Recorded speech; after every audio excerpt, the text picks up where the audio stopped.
Ең оңай құймақтар жасаймыз. Ол үшін 3 жұмыртқа, 3 ас қасық құмшекер, кішкене тұз және де сұйық май қосып, барлығын біркелкі етіп араластырамыз.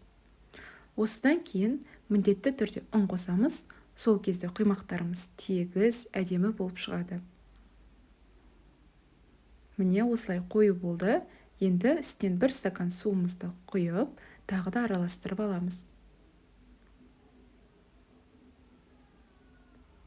Енді қызып тұрған табамызға 2 бетін қызартып пісіріп аламыз. Құймақтарымыздан осындай тесіктер пайда болады.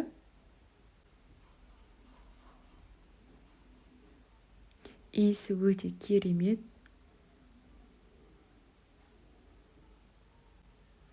Мен енді құймақтарымды ішінен банан және шоколад қосып әсемдеймін.